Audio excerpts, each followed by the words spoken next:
What's up, guys? Welcome back to Barefoot Bonsai. Today we have this sweet little white pine that was given to us by Sunshine's Yard Supply. I'll put the link down below. Awesome little eclectic shop.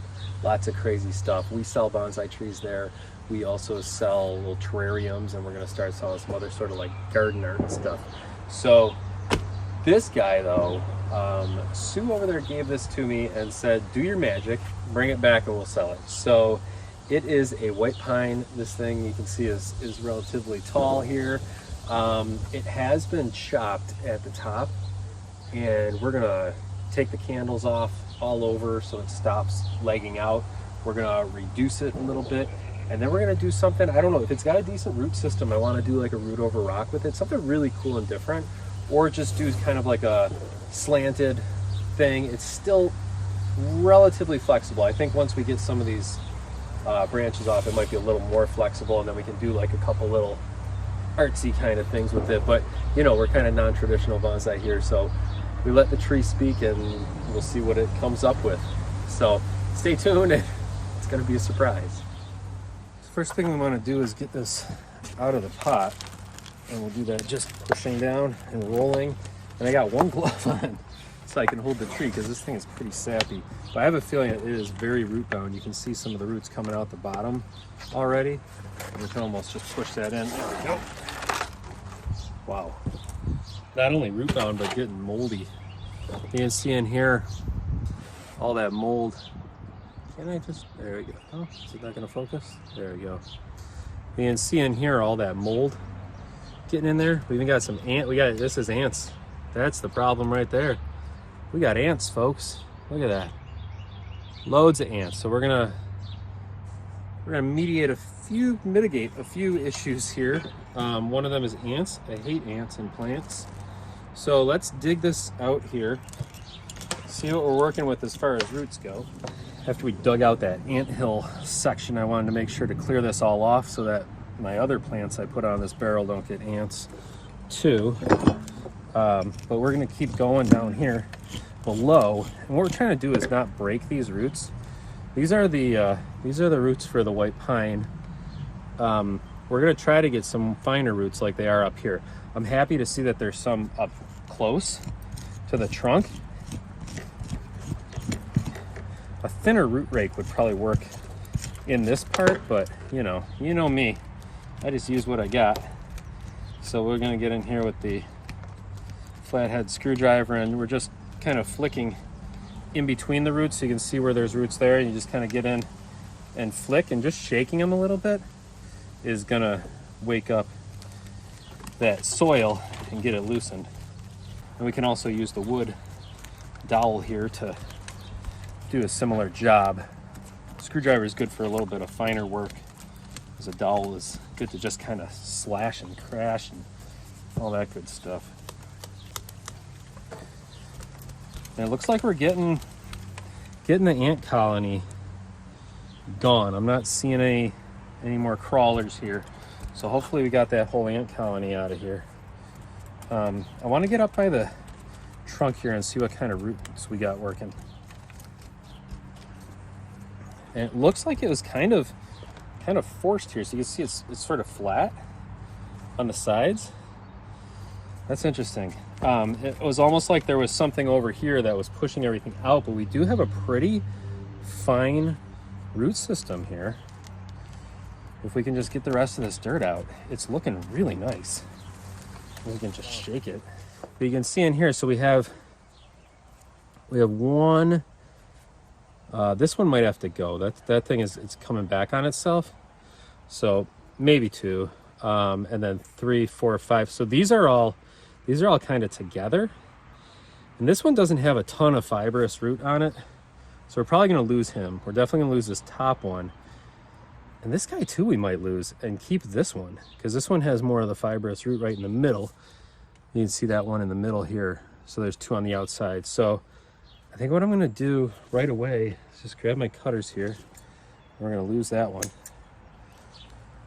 And then this other chunky guy over here, lose him, making sure we don't cut all the way into this one. So that's going to be our new main root on this side.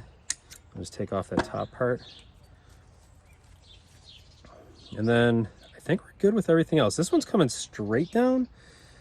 After I hose this off and see what we're gonna actually do with it, I might lose him. I'm gonna keep these longer ones for right now.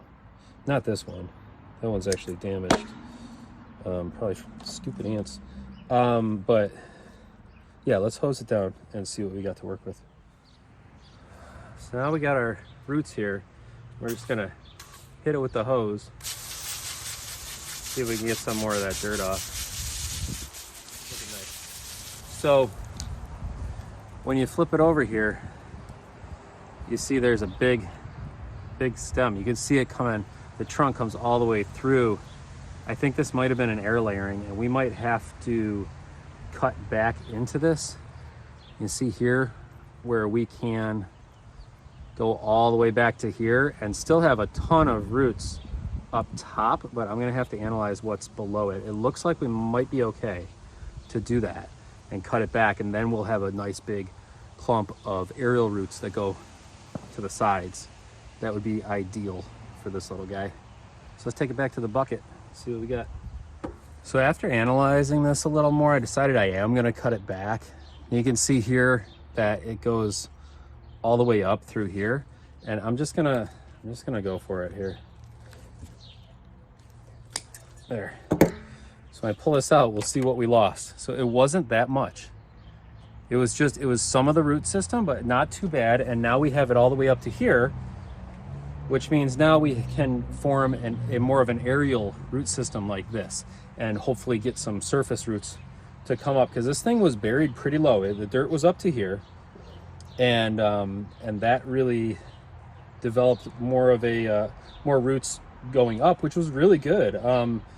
I have a feeling this was like a nursery plant. I think it was probably somebody had it for landscaping or something like that. Sometimes these white pines are used for landscaping because they're really pretty.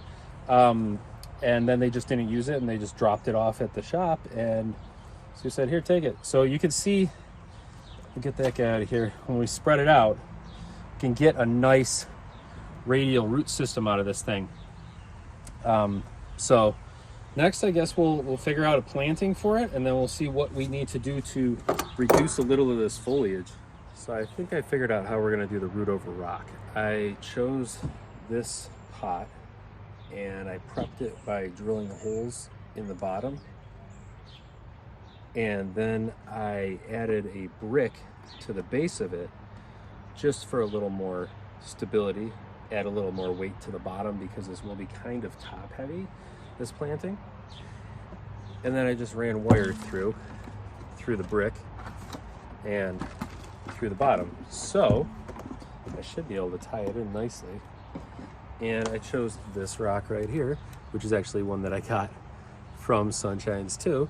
It's got a little bit of green on it and stuff. And I think what I'm gonna do is plant it like this, so you can see it's kind of sloped up, and then I'll have the tree going that direction as well. I've seen lots of trees like that growing in the wild, and I think it'll be a really cool feature. So basically what I'm gonna do is fill this up with my potting mixture here, and I'll show you that. So this is my standard pine bonsai mix. This is for like training plants. This wouldn't be for like a full-grown bonsai, because we need a little more drainage for that. But this is basically, it's one part safety zorb, which is just it's the stuff they use to clean up oil spills and stuff like that. So 1 part safety zorb, 1 part just a regular like garden compost, and 1 part pine bark. And the pine bark gives the chemicals, the acidicness, all that stuff that a pine tree needs to grow. So we will go ahead and fill up this little guy and see what we can do as far as a planting. I think that'll work for a front. I can't decide if I want to do a front like on an angle like that or not, because here's the tree. I wanted the roots to go that direction. So I think, I don't know, an angle might be cool. I think it would make more sense to do it that way, but we don't like to make sense around here. And then the rock will go in like that, and the tree will go on top. Oh, we'll see how it works. Let's fill this puppy up. All right, so a little change of plans. I'm gonna do root next to rock instead of root over rock. So what I did was I got the the rock in on the side here, and then I'm gonna bring the tree in like this, and it'll be shooting off this direction so we can bow it back over, which is gonna look really cool. And then I'm gonna bury these roots, and then I'm gonna bury anything I can off to the side so the roots will kind of bend around the rock, and then I'll get some moss up on here to encourage those roots to continue growing. But first I gotta get a little bit of the soil out of here so that we can get our root base going, because this is gonna be a little bit different than what I originally planned. So I want it to sit kind of like that, so get a little more underneath. We want to get as much underneath as possible to get the air bubbles out and stuff. And then we'll just bring these roots around the side of the rock, get all that tucked in. I want to get these guys buried, not just tucked in, but buried, so that they actually have a chance to live. Yeah, it's gonna look kind of cool. So I want to get this tied in now so that I can actually let go of it, work with it a little bit. Like I said, I'll get the roots or the moss on this later on, so it'll kind of cover up the root system there. So I'm just twisting this enough to keep the tree from falling over, essentially. And there she is. That'll do it. Tuck that little end in, and we got our little root next to rock. So next I'm gonna bow this over to try to get it to settle, see where it goes. I don't know, we'll find out. What we're gonna do here is poke in with our little dowel to get the dirt work down into this side of the roots. This is like the main side of the roots. So what I did was I curled all of these roots over this way. It's not great bonsai technique, but if you're doing something fun like this, have fun with it. So I'm just gonna work that all in, and I think we'll add a little extra soil to the top here, just to fill it in, those spaces, and there's our tree. I think it's gonna work out pretty well. I don't know, we'll see. Should be cool. So here's what we ended up with this just brutal slant, because it's kind of mimicking the angle of the rock there. And what we want to do is now bring this back and almost to like a C shape. And then we'll start working on some branch choices here.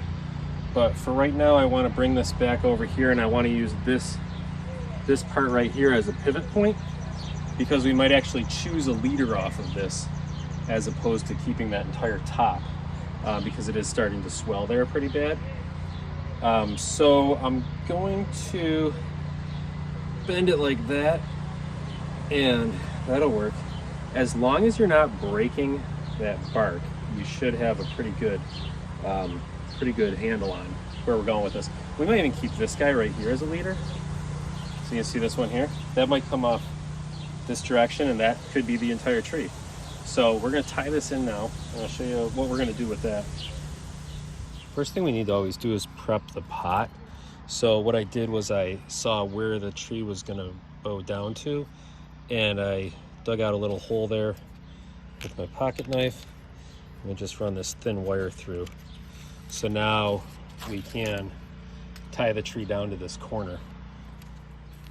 And then what we want to do is we're going to find where we want to tie back, which is right here. And I have a little piece of tubing, which was just some wire housing that I pulled the wire out of. So I'll bring the new thin wire that we tied down to the pot through there and wrap around here. And remember when I was talking about the bark being very fragile, that will protect the bark once we start really wrenching on this thing and pulling it down into place. I started pulling on this, and in order to keep the tree where I wanted it, I had to add another anchor point over here. So same thing, it's just that rubber around the wire, and now you can see I can position the tree where I want it and not lose the structural integrity, I guess you could say, of the pot itself. So we're gonna pull that wire through, bring this down, and we'll secure it in place once we get there. I think that's probably about right. I'm just sort of letting the tree tell me what to do here, which is kind of funny, but hey, that's what you do.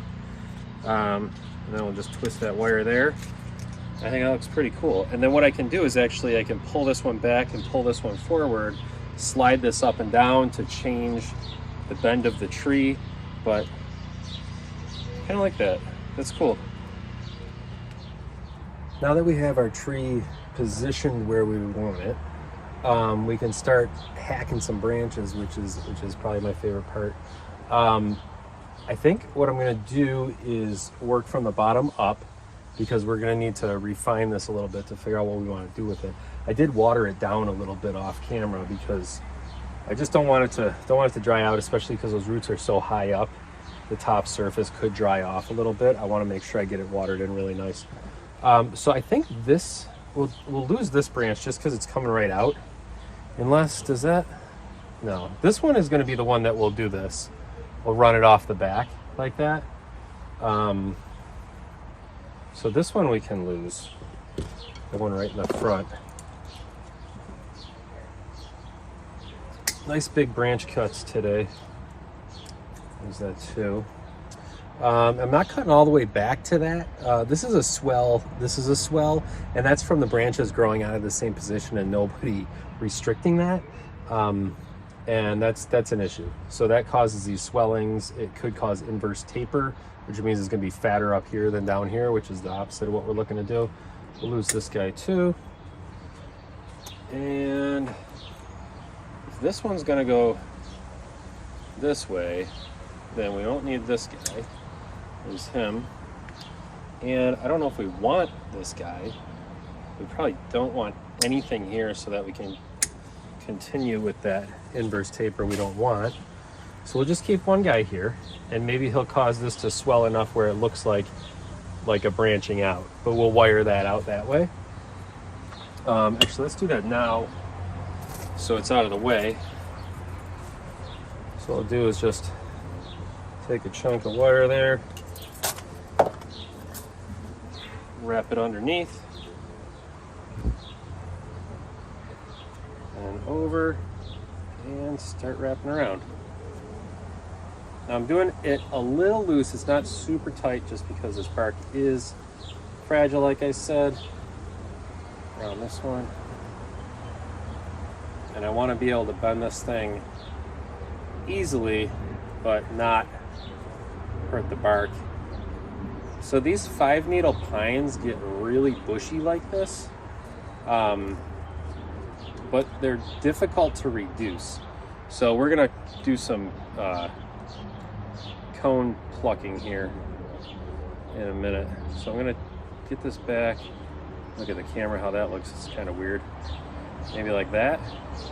How's that look, guys? I think that's nice. So we'll go there with that. Trim off this excess so it's not getting in the way of the growth there.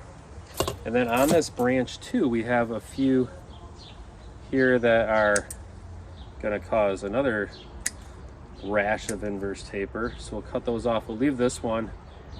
Does that go? We'll leave that one just because. Actually, we'll cut it off.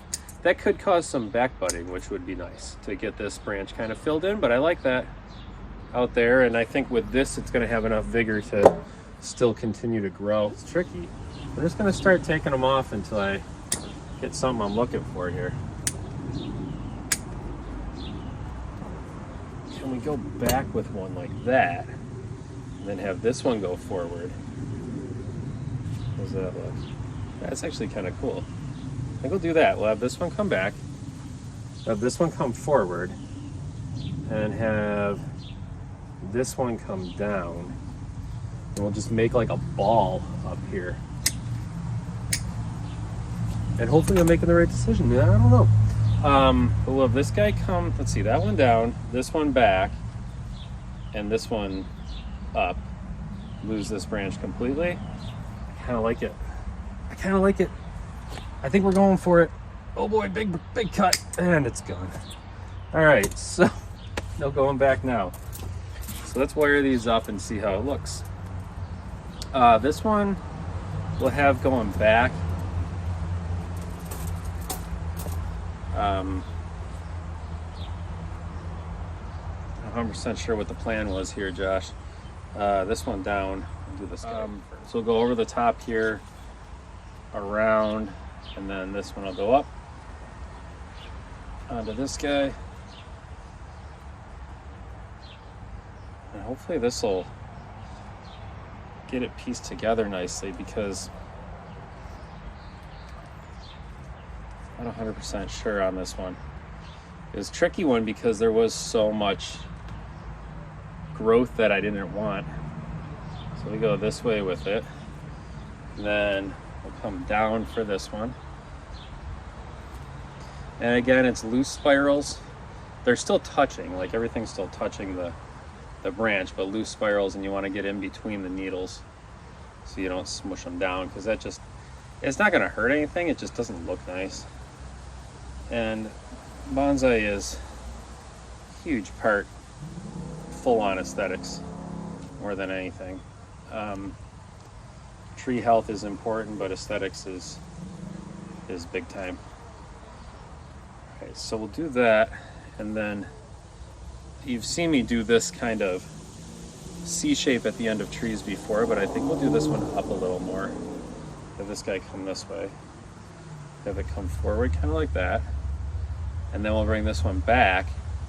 I think that'll give us sort of an exploding kind of look. I don't know if that's what I was going for, but it's kind of cool. This was a really tricky tree, like I said. It was not something that I would have normally chose for bonsai, and that's kind of fun. Like that's a fun way to do bonsai, is to choose something that you maybe didn't expect or that you wouldn't normally pick, and have some fun with it. So this guy's gonna go like that, and he's just gonna be kind of weird and freaky going that direction. This guy, I might bend like that up, and this guy can kind of get a real crazy bend like that. I kind of love this. I am really loving this. What's that look like? That is kooky, man. I like that. So this is gonna be the new leader, obviously, coming up, and then you're gonna have these crazy dudes off to the sides, kind of like, what's up? And then this guy is just sort of gonna dangle over here. I'll bring him down a little more. Kind of like that that composition. That's sort of fun. So I'll cut these off, and then we'll do some candle pruning here, and I'll show you how to pinch these candles off. Super easy, but I'll show you anyways, just because I'm here, and we got to do it. That looks nice. It's funky, man.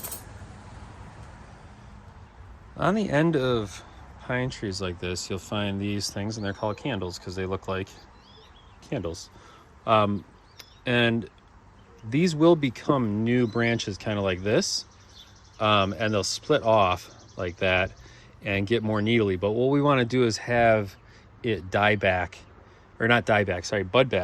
So when we pull these off, all the energy starts going back, and you start getting all of this budding back here, and we want more branches to form up in that area to kind of flesh out this big goofy looking tree.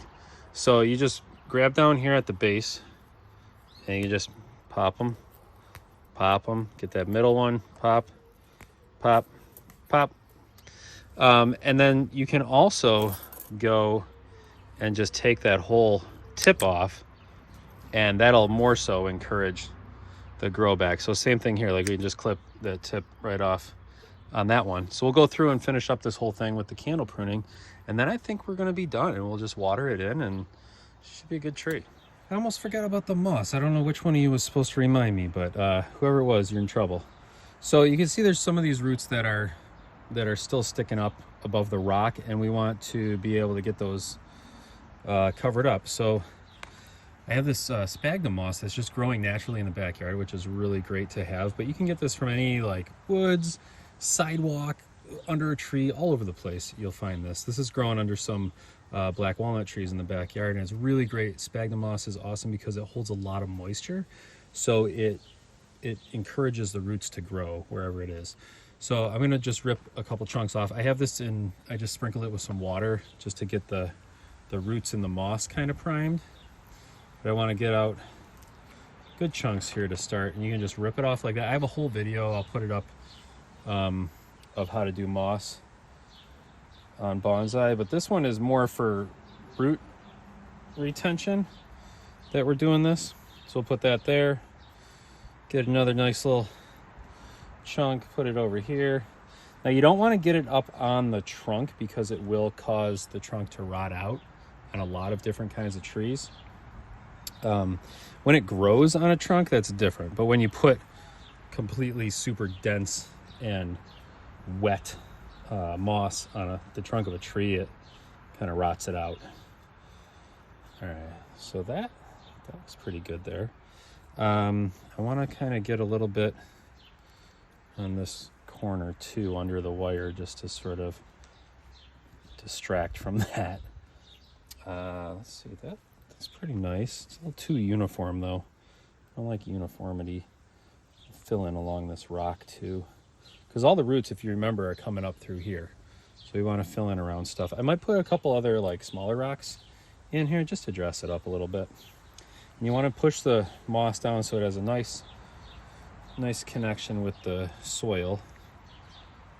Go throw some more in the back here, just kind of like a background feel. So it's sort of, I want to make it sort of like a woodland kind of looking situation here. And I'll just use it all up. Add this, sometimes the pieces don't work as well. Add this chunk over here just for that. This moss will spread a little bit over the summer, but mostly after the winter when it comes back down, dies back into the roots, then it'll start to spring back up in spring. So I kind of like that. It reminds me of like a little like Irish pasture sort of feel. It's interesting, really cool. So here she is, the finished product. And I kind of love it. That's the front side there. That's what the front will show. She's ready to hit the sales floor now. All these candles have been pruned off everywhere along here.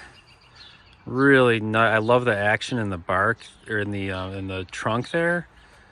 And where we started with that kooky root against rock thing has sort of become this woodland area here. I might add a couple little pebbles or something in there just to make it look more like a woodland area, but I love this rock coming out the side. That's one of my favorite features of this planting. So that's it, folks. That's your white pine coming from nursery stock. I don't even know, landscaping stock maybe, who knows. But thank you guys for watching Barefoot Bonsai. Stay green and God bless.